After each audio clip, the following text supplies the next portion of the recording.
নমস্কার বন্ধুরা, home cook মঞ্জুতে আপনাদেরকে সবাইকে অনেক অনেক স্বাগত। তো আজ আমি যে রেসিপিটি বানাবো এটা হচ্ছে সজনে পাতার একটা রেসিপি।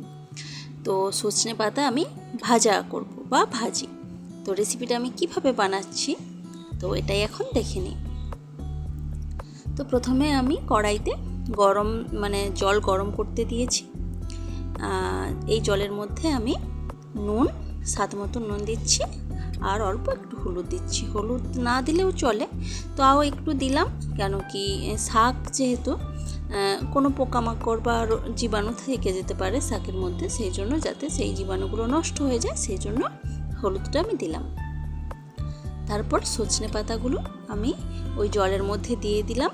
এখন এটাকে একটু নাড়িয়ে চাড়িয়ে নিচ্ছি আর এখন এটাকে খুব ভালো করে ফুটিয়ে নেব, মানে খুব ভালো করে সেদ্ধ করে নেব এই শাকটাকে।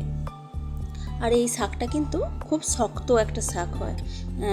অন্যান্য শাক থেকে যেমন নিজস্ব একটা জল থাকে, মানে গ্যাসের আঁচে দিলে বা রান্না করতে দিলে একটা জল বেরোয় শাকের ভেতর থেকে, কিন্তু এই শাককে কোনো জল বেরোয় না।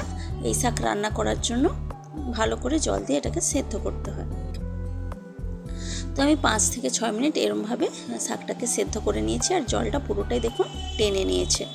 আর জলটা কিন্তু আমি ফেলবো না, মানে সেই অনুযায়ী আমি জল দিয়েছিলাম। জল ফেলে দিলে তো শাকের গুণাগুণটা অনেকটাই চলে যাবে, সেই জন্য।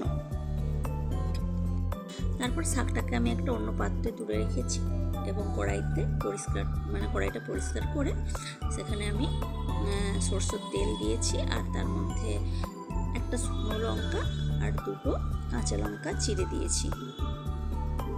তো এই শুকনো লঙ্কার কাঁচাগুলো একটু ফুটে ওঠার পর আমি এর মধ্যে কুচিয়ে রাখা রসুনটা দিয়ে দিলাম। রসুনটাকে খুব ভালো করে ছাড়িয়ে আমি কুচিয়ে নিয়েছিলাম একটু সরু সরু করে।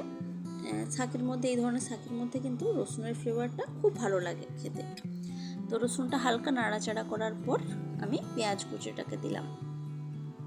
এখন এটাকে একটু নেড়ে চেড়ে ভাজা করে নেব, তবে খুব বেশি লালচে করে ভাজবো না, তাতে করে রসুনের একটা সুন্দর গন্ধটা নষ্ট হয়ে যেতে পারে, সেই জন্য অল্প করেই ভাজবো। তো একটু নাড়ি চাড়িয়ে ভালো করে ভেজে নিচ্ছি আর কি, যাতে কোনো সময় লেগে না যায়। তো সেই জন্য একটু তাড়াতাড়ি করে নাড়িয়ে নিচ্ছি। তারপর দেখুন হালকা হালকা যখন ভাজা হয়ে গেছে তখন আমি সেদ্ধ করে রাখা শাকটা এর মধ্যে দিয়ে নিলাম। এখন এটাকে খুব ভালো করে মিশিয়ে নেব। এই পেঁয়াজ, রসুন, লঙ্কা যেগুলো ছিল সেগুলোকে এই শাকের মধ্যে খুব ভালো করে মিশিয়ে নেব।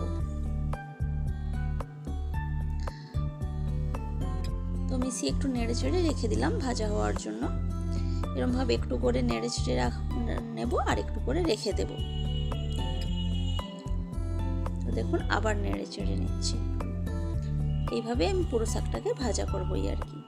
এই শাকের গুণাগুণের কথা আর কি বলবো, ভীষণই একটা হেলদি শাক, ভীষণই স্বাস্থ্যকর, পুষ্টিগুণে ভরপুর একটা শাক।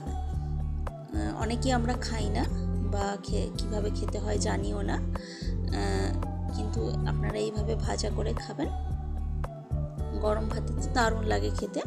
আর তার সাথে অনেক স্বাস্থ্যগুণও বা পুষ্টিগুণও এই শাকের মধ্যে কিন্তু থেকে থাকে, যেটা আপনাদের শরীরকে অনেক হেলদি রাখবে।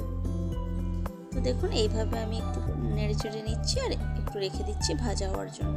গ্যাসের আঁচটা কিন্তু আমি মিডিয়াম টু লোতে রেখেছি, যাতে কোনোভাবেই না লেগে যায় শাকটা। আর হাই হিটে শাকটা রান্না করলে কি হবে, শাকটা অনেক সময় পুড়ে যেতে পারে, সেই জন্য। তো এইভাবে পুরো শাকটা কিন্তু আমি রান্না করে নিলাম। তো দেখতে তো ভালো হয়েইছে আর এটা খেতেও ভালো হয় এবং এর পুষ্টিগুণও অনেক বেশি। তো রেসিপিটা আপনারা কিন্তু অবশ্যই বাড়িতে বানাবেন। আর আপনাদের এই রেসিপিটা কেমন লেগেছে সেটা কিন্তু আমাকে অবশ্যই কমেন্ট করে জানাবেন। ভালো লাগলে লাইক, কমেন্ট, শেয়ার করবেন অবশ্যই। আর আমার চ্যানেলটি সাবস্ক্রাইব করে আমার পাশে থাকবেন, প্লিজ অনুরোধ করছি আমার চ্যানেলটি সাবস্ক্রাইব করে আমার পাশে থাকবেন। তো আজকের ভিডিওটা এই পর্যন্তই রাখি। দেখা হচ্ছে অন্য কোনো দিন, অন্য কোনো ভিডিওতে, অন্য কোনো রেসিপির সাথে। তো আজকের মতো টাটা, বাই বাই।